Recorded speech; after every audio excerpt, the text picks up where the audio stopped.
joining this shows a very clear, blunt indicator that the future is for the de-dollarization. The future is for the East, not the West now.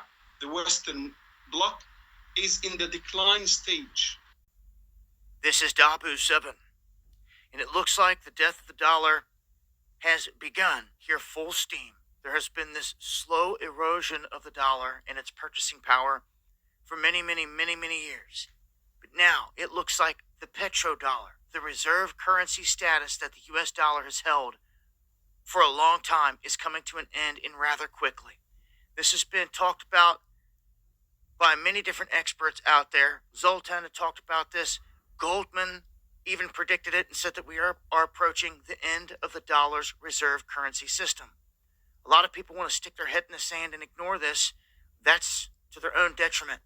You need to prepare for what's coming, because this is gonna rattle the lives of everyone out there, especially anyone sitting on large amounts of US dollars.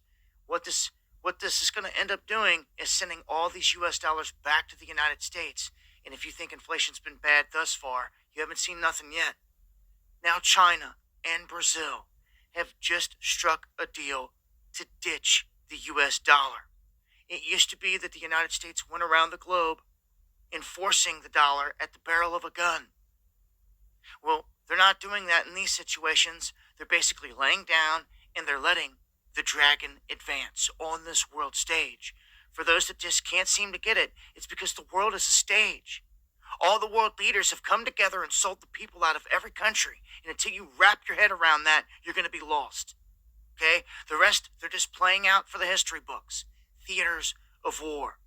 Now, if you go back and do your research, you will see that everything was staged. A whole Iran was put into motion by J.P. Morgan Chase for the first Great Depression. Their meetings on Jekyll Island.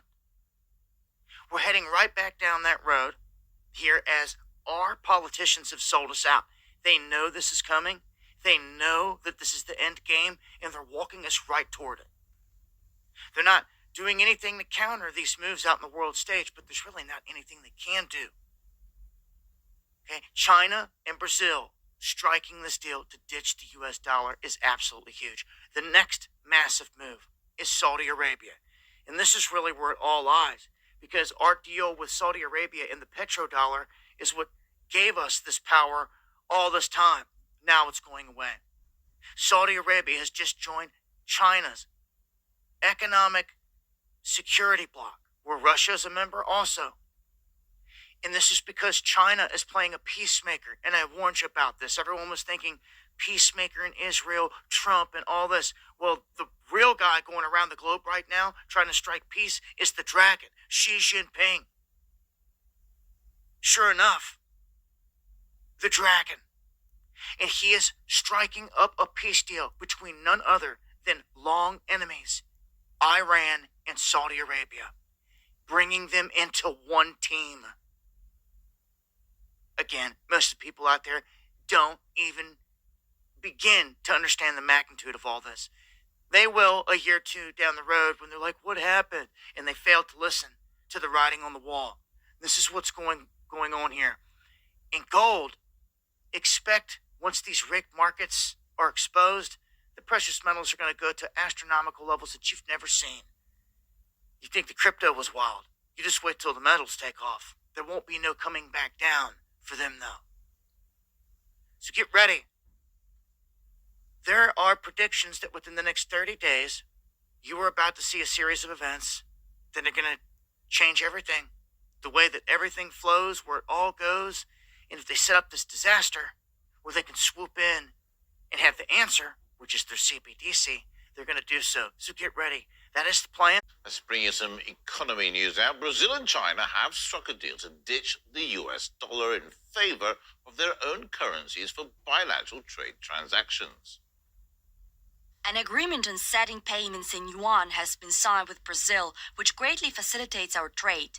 We are planning to expand cooperation in the field of food and mineral extraction and to search for a possibility of exporting goods with high added value from China to Brazil and from Brazil to China. The deal enables China and the biggest economy in Latin America to conduct financial transactions directly without converting their currencies into US dollars. The new arrangement is expected to reduce costs and facilitate bilateral trade and investments. China remains Brazil's largest trading partner, accounting for more than a fifth of all its imports, followed by the US. China is also Brazil's largest export market, accounting for more than a third of all its exports.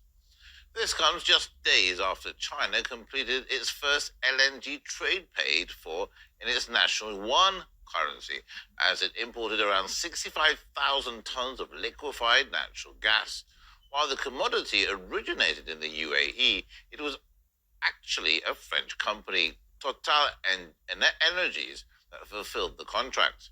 China has been increasingly stepping up its oil and gas deals in yuan in a bid to establish its currency on a more international level. That also weakens the US dollar's traditional dominance in world trade. Trade in national currencies is also expected to grow between India and Egypt, which are currently discussing the purchase of over 1.5 million tons of rice in rupees. If the deal is agreed upon, Egypt will join 18 countries doing business in rupees for cross-border transactions in a bid to de-dollarize global trade, with the Indian currency becoming more international. We heard from a professor of political science at Helwan University who says it's an important trend, as the dollar has always been used by the US as a tool to maintain economic and political dominance. The economic crisis now is how to get the dollar. And the US is trying to exercise control on countries on the supply of dollars. And they have to submit to their economic and political conditions. While when you deal with the rupiah in India or the ruble in Russia, there are no political conditions set on the developing countries. The 18 countries club dealing with rupiah, the Indian rupiah, some of them are Western countries like Germany. When Germany, the economic leader in Europe, joining this shows a very clear, blunt indicator that the future is for the de-dollarization. The future is for the East, not the West now. The Western bloc is in the decline stage.